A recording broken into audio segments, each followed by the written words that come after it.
खरं म्हणजे अतिशय मनाला वेदना देणारी आणि मनाला चटका लावून जाणारी ही अतिशय दुर्दैवी घटना आज महाराष्ट्रात घडली आहे.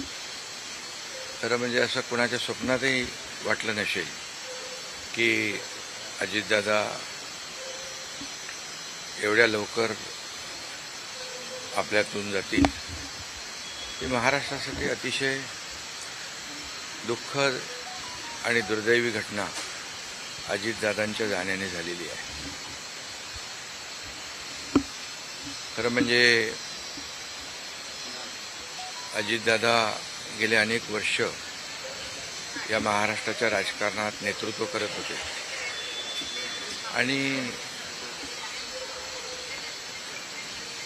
अतिशय परखड स्पष्ट वक्तेपणा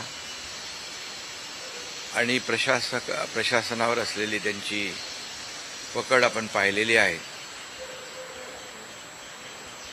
प्रत्येक गोष्टीचा त्यांना बारीक अभ्यास करून बोलण्याची सवय होती आणि परखड स्पष्ट वक्तेपणा, निर्भीड, रोखठोक बोलणारे असले तरीसुद्धा त्याला चूक म्हणणारे असले तरीसुद्धा अतिशय मनाने ते निर्मळ होते. याचा अनुभव मी स्वतः घेतलेला आहे. त्यांच्यासोबत मी मंत्रिमंडळात देखील काम केलं. मी मुख्यमंत्री असताना त्यांनी उपमुख्यमंत्री म्हणून देखील काम केलं आणि जेव्हा मुख्यमंत्री मी असताना मुख्यमंत्री माझी लाडकी बहीण योजना किंबहुना इतरही योजना जेव्हा आम्ही सुरू केल्या तेव्हा आर्थिक जे काही घडी आहे किंवा आर्थिक तरतूद जी आहे ती अतिशय उत्तमपणे त्यांनी त्यावेळेस केली आणि याचा अनुभव मला आहे. आणि एकदा करायचं ठरवलं की ते अजितदादा करायचे. करतो, बघतो, पाहतो असे शब्द त्यांच्या डिक्शनरीत नव्हते. व्हायचं असेल ते तात्काळ करायचे, नसेल त्याला नाही म्हणायचे. असा स्पष्ट वक्तेपणा या महाराष्ट्राने पाहिलेला आहे.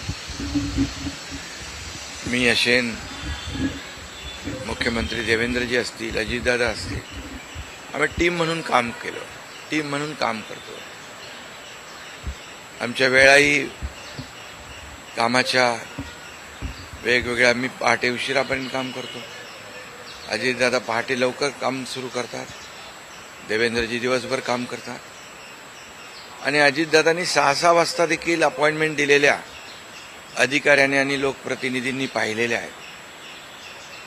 अतिशय वेळेचं महत्त्व आणि वेळेचं भान ठेवणारा नेता हरपलेला आहे. खरं म्हणजे काल परवाच आमची एका कार्यक्रमामध्ये भेट झाली. सरन्यायाधीश आपले भारताचे मुंबईत आले होते आणि ते येण्यापूर्वी आम्ही तिथंच एका चेंबरमध्ये बसलो होतो आणि त्यावेळेस झालेल्या चर्चा, गप्पा गोष्टी, आजही सकाळी जेव्हा मला त्यांची ही घटना कळली तेव्हा तेच समोर त्याच आठवणी काल परवाच्या येऊ लागल्या.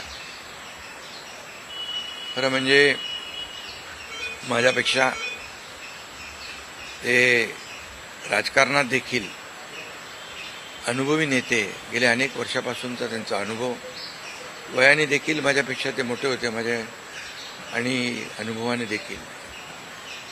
आणि म्हणून त्यांना राज्यातल्या अनेक विषयांचा गाढा अभ्यास होता. अनेक विभाग त्यांनी हाताळले होते. याचा राज्याला फायदा होत होता.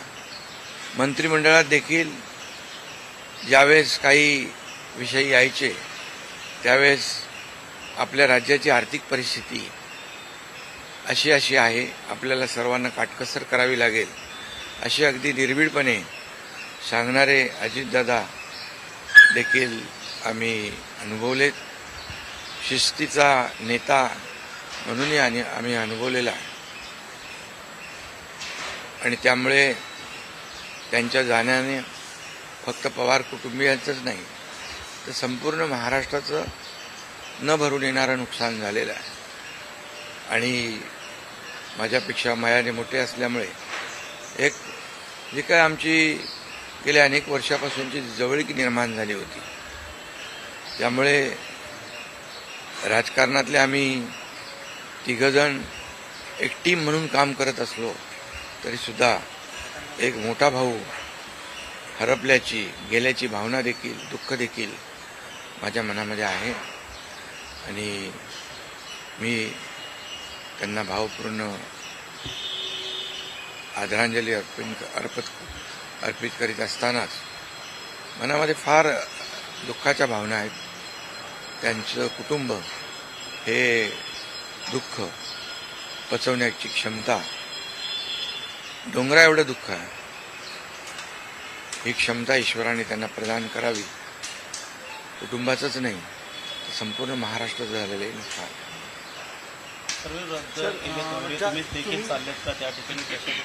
हा, मी आणि मुख्यमंत्री देखील आम्ही जातो आहे.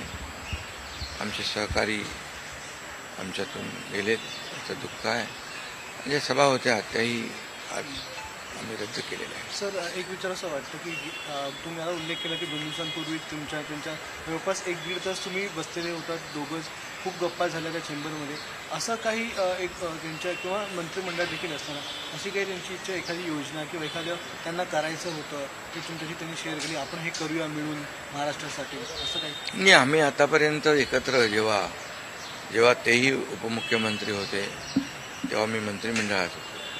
मी मुख्यमंत्री असतानाही उपमुख्यमंत्री होते. आता देवेंद्रजी मुख्यमंत्री होते. आम्ही जे काही निर्णय आम्ही घ्यायचो ते निर्णय मिळूनच घ्यायचो. आणि मग एकदा एखादी सूचना आली की मग त्याला तिघांनी बळ देऊन ते पूर्ण करायचं. अजितदादा देखील एकदा कधी कधी असंही म्हणायचे की आपली आर्थिक आता आपली जी काही अर्थव्यवस्था महाराष्ट्राची आहे, काही नवीन योजना केल्यामुळे आपल्याला काटकसर करावी लागेल, पण जेव्हा काही निर्णय आपल्याला घ्यावेच लागतील त्यावेळेस मात्र ते मागे हटत नव्हते. आणि याचा अनुभव देखील आम्ही घेतलेला आहे. न भरून निघणारी पोकळी सातारा असेल, पश्चिम महाराष्ट्र या ठिकाणी देखील कशा प्रकारची तुम्ही पोकळी भरून काढणार आहे? नाही, यामध्ये साताराच नाही आहे तर त्यांचं जे असलेलं जे काही अनुभव आहे हा महाराष्ट्रासाठी होता.